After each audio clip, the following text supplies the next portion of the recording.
Oh, math humans, we're going to do D2 today. We're going to be talking about square root functions. Our objectives are that we're going to manage the characteristics, domain, x and y intercepts of square root functions, and then graph. So remember that a square root function would be one where I have y is equal to the square root of x. And remember, in our last video, we talked about because this has an even root, right, I could write it as x to the 1/2.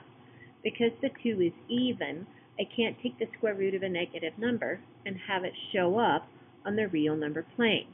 Okay? So I can do some examples. Let's talk about if I were to push buttons on my calculator and I did the square root of 10, I would get 3.16. If I did the square root of a negative 10, that's going to give me a non-real solution, which means that it is not graphable. Okay?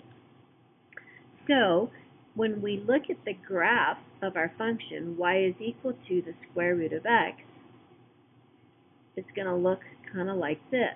Okay? It's going to start at 0, and it's going to go that way. So the only point that I have to label is 0. The square root of 0 is actually 0, so that means that this value is defined. The square root of a negative 1 is non-real, so that means this whole side of the graph is not defined. Okay? Well, if that's the case, and then my domain, remember that domain is your x values, okay?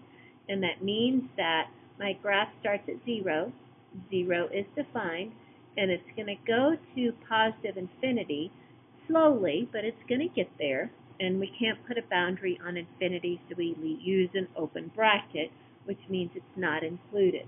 Okay? The range, remember that range is my y values. Sorry, that grammar sounds really weird. Range is read from the bottom up, so again, it's going to be 0 to positive infinity. It'll get to infinity eventually, it's just going to take it a really long time. The X-Intercept, remember your worksheets like to call it the horizontal intercept. Oops, spelled it wrong. Is going to be x is equal to 0, and we write intercepts as an ordered pair. And the y-intercept, which is your vertical intercept, is going to be y is equal to 0, or it's also going to be the point 0, 0. Okay? All right, let's do a couple of examples. We have a nice short video today. Woohoo! So for example number 1, I want you to, using your grapher, find the domain,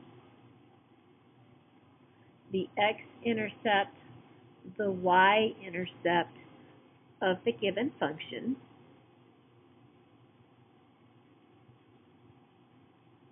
and we're going to have g of x is equal to the square root of x minus 2.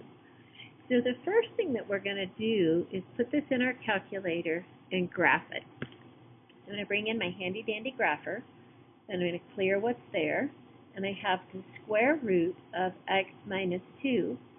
When you're looking at a graph, we want to always start with a zoom 6, so I'm going to do zoom 6, and notice that there's my graph. Okay, so I'm going to sketch that on my paper because my graph is my work, and so I'm going to sketch the graph on my paper. So on a test, if you are using your grapher as your work, you have to sketch the graph. Okay, it is polite to label at least one point on every graph on each axis, so that would be the work that I would show. You might write that it's undefined over here. Okay. And actually, it's undefined all the way to the 2.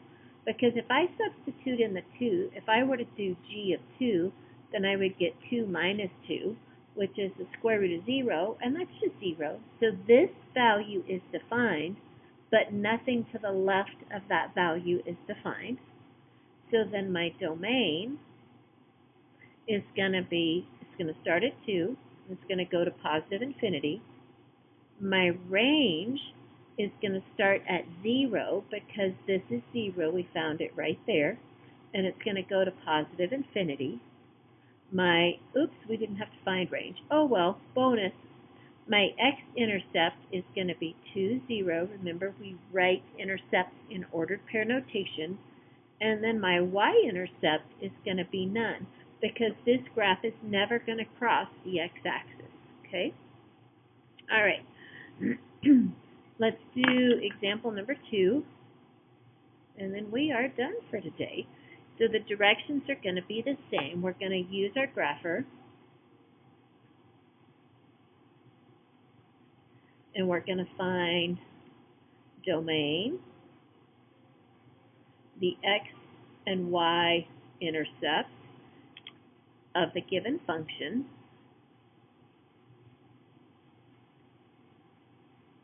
and this time our function is going to be g of x is equal to 5 minus x. So this one's written a little bit differently, but it's still actually a really cool graph.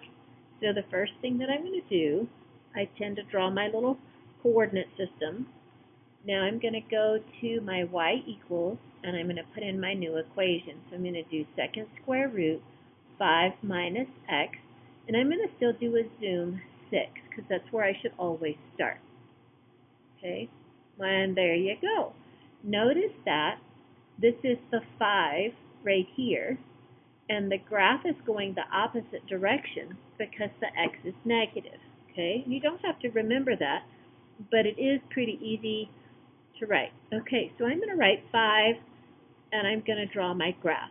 Well, because it's crossing the y-axis, I need to label that point. So let me show you a nice, easy way to find it. I'm going to do second and then calculate. Second, calculate. I want to know the value when x is 0, so I'm going to hit enter. Notice it's asking me for x. I'm going to tell it x is 0. And it pops right to that point, and it tells you what that point is right there. I can't see it.